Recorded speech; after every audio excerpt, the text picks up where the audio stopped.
Hello, I want to do a quick little video here to give you a refresher on finding components of force vectors. So let me start by drawing a force vector. It's just drawn as an arrow and give it a label, call it F, and F stands for the magnitude of that vector, the size of it, and then of course we see that it points in a particular direction.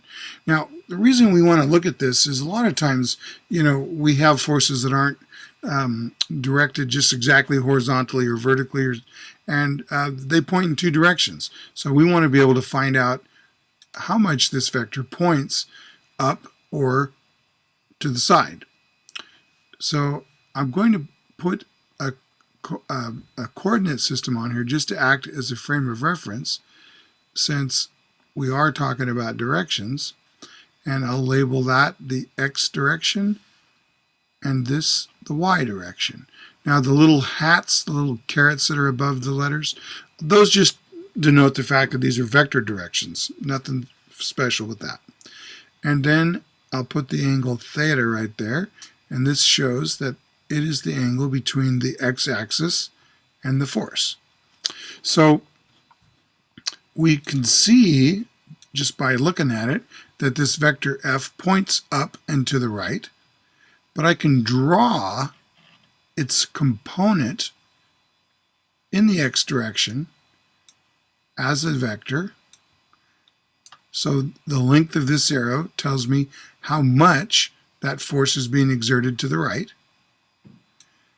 And if I draw the same kind of vector up, that tells me how much it's pulling up.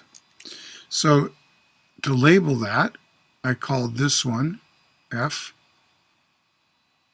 sub x, and this side F sub y. Now these are what we call the components of the vector F. Components just means parts. So this is the x part, or how much it's pulling in the x direction, in this case to the right, and this is the y component, or how much it's pulling up. So we can see from this diagram that there's four variables here, four things I could know. There's F, the actual force, there's the angle theta, and then there's the components. If I know three of those, I can find the other two. And really, if I know two of them, especially the force and the angle, I can find these. So really, I just need to know two of these. I could find everything else just if I know two of them. And I want to show you how that works. So the way we would deal with that is with just some right triangle trigonometry, really almost geometry. It's not that complicated. And so I'm going to go ahead and draw another triangle here so that we can see these relationships without having to look at that one. It's getting more complicated. So I've got a right triangle, because that's a 90-degree angle, and I've got this angle theta. Now, as you recall, the long side of the triangle is called the hypotenuse. I'll call it H. That's analogous to our force over here. Forces are always hypotenuses of these triangles. So this is the angle theta, so this side is opposite the triangle, opposite to the angle, so I just label it with O for opposite. And then this side is the side that's adjacent to the angle, so I'll call it A for adjacent. Now, what the math folks have taught us is that for any triangle, if it has this angle theta, whatever it is, maybe it's 30 degrees, that if I divide the opposite side by the hypotenuse, I get the same number. So, like for example, if this side was 1 and this side was 2, the ratio is 1/2. If this side was 2, this side would be 4, and the ratio would still be 1/2. And they call that particular ratio of opposite to hypotenuse, they call it the sine function. So sin theta is defined to be the opposite side over the hypotenuse. Now the same is true about the adjacent side to the hypotenuse. The ratio of the adjacent side to the hypotenuse is the same number regardless of the sides, as long as the angle theta is the same. That ratio is called the cosine of theta. And again, it is the adjacent side divided by the hypotenuse. So these are great because these ratios, sine and cosine, you can find those numbers in your calculator. If you want to know what the ratio of the opposite to the hypotenuse sides of a triangle that has a 37-degree angle, you just find the sine of 37 degrees, and it gives you that number. It's always going to be a number less than 1, or less than or equal to 1. So now, it's not so much the ratio I'm interested in.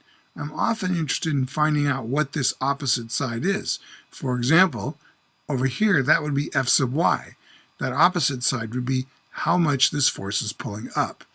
So the way I would do this is algebraically, I'm just going to I'm going to pick a different color here to, if I can get over there to do this. I'm going to multiply both sides of this equation by the hypotenuse. And when I do that, the hypotenuse on the right side divides out. What that leaves me then on the left side is h times sine of theta. And then on the right side, the h's have divided out, so that's the opposite. So that's an equation that tells me what the opposite side of the triangle is. In this case, f sub y is the opposite side, and it would be equal to f sine theta. In a very similar fashion, I can multiply both sides of this equation by h, and I get h cosine theta on the left, and now the h's have divided out, so all I have left is the adjacent side. So those are two expressions for the adjacent side, h cosine theta, and the opposite side, h sine theta. And so this is useful for us in being able to find these sides of the triangles. So how would that look in an actual situation, something we might look at? So suppose that I have a surface like that, maybe it's the ground, and I have a block sitting on the ground, and maybe I have like a rope or a cable or something pulling up like that. And I'm going to put an arrow just so you can see that it's exerting a force, right?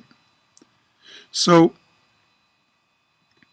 if this angle right here, and I'm just going to draw some kind of dashed lines here, let's say that angle is 30 degrees. And let's say that the force is 100 newtons. Okay, so I'm pulling on the string, and the string is pulling the block with 100 newtons worth of force at an angle 30 degrees above the horizontal. Now, without regard now to whether the block is moving or accelerating or not, we just want to find the components of that force in the x and the y direction. So I'm going to go ahead and label those, or draw them, I should say, as I did before. So that would be the x component of the 100 Newton force, and that's the y component. Kind of a little crazy there, but you get the idea. So this side here would be F sub x, and this side would be F sub y. So let's find F sub x first, how much I'm pulling to the right. So it is the adjacent side of the triangle. Adjacent side goes with cosine function. So it's going to be hypotenuse times the cosine of theta. So I can write this, F sub x is equal to the hypotenuse, but that's 100 newtons. That's our force. Remember, the hypotenuse is always the force. The force is always the hypotenuse. And since it's the adjacent side, it's cosine of 30 degrees. Now, you'll need a calculator here, but if you look in your calculator and enter and the cosine of 30 degrees, you'll find out that it is about 0.8660. That's an approximation. And so I would see that f sub x is 100 times 0.8660, which gives me 86.6 newtons. Notice there are no units with the cosine. The units come from this. So then I have 86.6 newtons is the horizontal component. If I want to now find the vertical component, f sub y,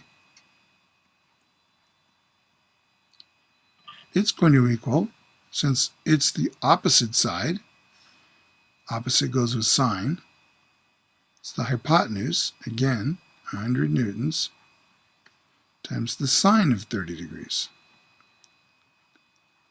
Now I happen to know that the sine of 30 degrees is equal to 0.5.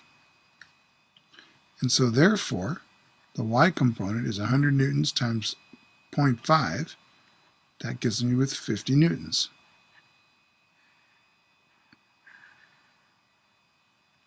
And I see that my horizontal component is 86.6 newtons, and my vertical component is 50 newtons. And that's how I resolve those forces into the x and y components.